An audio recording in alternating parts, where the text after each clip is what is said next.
Hey there, coffee lovers and internet explorers. Welcome back to SipCyber, where I'm on a quest for two things: the perfect cup of coffee and the simplest way to keep your digital life safe. Some coffee shops feel brand new, and others somehow feel like they've been part of the neighborhood for years. Grateful Day Coffee in Leadville, Colorado. I promise I'll try my best to not talk about Leadville again next week, but I love it so much. Grateful Day Coffee in Leadville, Colorado is one of those places. It only opened a few weeks ago, but the moment I walked in, I already felt like I was at home. The Grateful Dead inspiration is woven throughout the shop, but what really stood out to me wasn't the decor. It was their mission: coffee and community. Better believe I bought every single sticker they had, and a hat. I couldn't help but smile because that's what SipCyber is in a nutshell. Leadville has always been one of those places that invites you to slow down. Maybe it's the history, maybe it's the mountains, maybe it's simply being over 10,000 feet above sea level where life seems to move at its own pace. While the shop was empty, after a little bit, people started to come in and they were talking and laughing. And what I noticed was that people didn't seem to be in a hurry to check their phones. And that stayed with me. Our phones are incredible tools. They help us navigate, connect with friends, run businesses, and stay informed.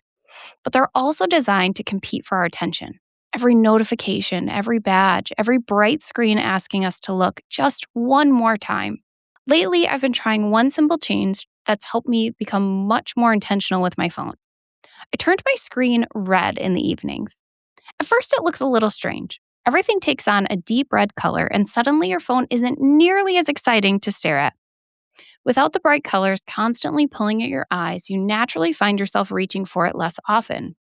It isn't about making your phone harder to use, it's about making it easier to be present, to notice the people sitting across from you, to enjoy the cup of coffee in front of you, to give your mind a little room to breathe. And that simple pause has another unexpected benefit. It helps your cybersecurity too. Most successful phishing attacks, or scams in general, don't fool people because they're careless. They fool people because they're busy. You're answering one last email before bed, checking a package notification, responding to what looks like a normal text or email. When we're constantly reacting, we're much more likely to click before we think.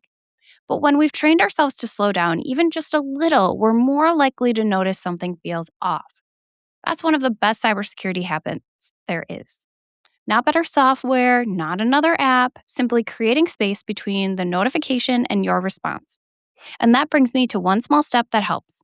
Tonight, try turning on your iPhone screen red after dinner. Open your settings, then accessibility, then display and text size, then tap color filters.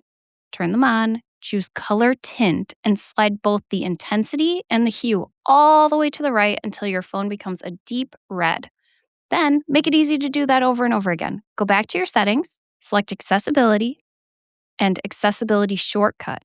Check color filters. Now you can simply triple-click the side button or the home screen on older iPhones to switch between your red screen and your normal display whenever you want. If you don't like it, that's fine. You can always turn it back. But if it helps you check your phone a little less, sleep a little better, or pause before opening that late-night email, it might become one of the simplest digital wellness habits you ever adopt. For businesses, that same idea applies at work. Encourage employees to slow down before responding to unexpected emails or urgent requests. A 30-second pause can prevent an expensive mistake. As I finished my coffee at Grateful Day, I kept thinking about their mission: coffee and community. Community only happens when we're present. And maybe that's true for our digital lives too. The healthiest digital life isn't built by checking one more notification. It's built by choosing where our attention belongs. Thanks for joining me today on this trip to Grateful Day Coffee in Leadville, Colorado, and for taking one small step to secure digital life. Until then, stay safe, stay human, and keep sipping.